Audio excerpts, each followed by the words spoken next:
மனுதாரராகிய என்ன ஒரு நபரை ஒத்த இந்துவ மேல கூட்டிட்டு போங்க அப்படின்னு சொல்லி மத்திய போலீஸ் 80 போலீஸ் வந்தோம், அனுமதி இல்லை. கேட்ட அப்பீடு போயிருக்காங்களாம். இந்த அரசு, திமுக அரசு, திராவிட மாடல் அரசு, இந்து விரோத அரசு. குங்குமத்துக்கும் புல்லாவுக்கும் சண்டை இல்லை, அல்லாவுக்கும் சுப்பிரமணிய சாமிக்கு சண்டை இல்லை. ஆனா தீபை ஏத்துச்சுன்னா 12 கால பிரச்சனை முடிஞ்சிடும் சொல்லி அந்த சுமூகத்தை விரும்பாத சமூகமாக இந்த அரசாங்கம் செயல்படுது. நாங்க அவ்வளவு சட்ட போராட்டத்தை எப்படி வழக்கறிஞர்கள் வாதிட்டாங்க. கேட்டா அப்பீலுக்கு போயிட்டாங்க. ஏயா எங்க கோயிலுக்கு எம்புட்டு உரிமை கிடக்கு என்னைக்காவது வந்திருக்கா? இந்த ஊர் ஈவோவை காலம். இந்த ஈவோ சுவிட்ச் ஆஃப் பண்ணி போயிட்டாரு. ஏன்னா சேர் பாபா சொல்லியிருப்பாங்க, திருவண்ணாமலை கோயில்ல மலையேற தடை, திருப்பரங்குன்ற மலையில தீபம் ஏத்த தடை.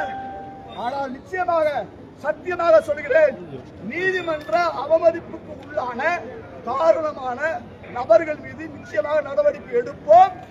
நீதிமன்ற உரிமையோடு உத்தரவோடு ரைட் லாயலா சல்யூட் அடிச்சு இன்னைக்கு எந்த போலீஸ் எங்களை மறுத்ததோ, அனுமதிக்க மறுத்ததோ அந்த போலீஸ் எங்களை சல்யூட் பண்ணி கூட்டு போவாங்க.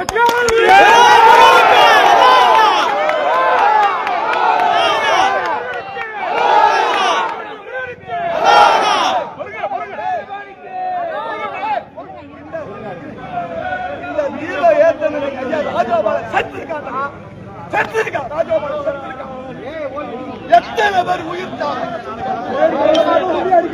நிச்சயமாக தீபத்தை ஏற்றுவோம்.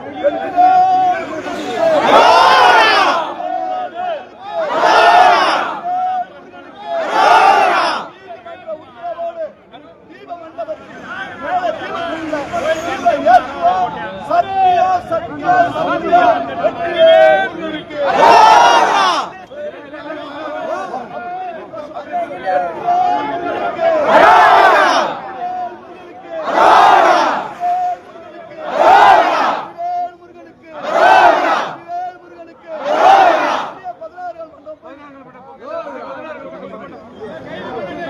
Thank you.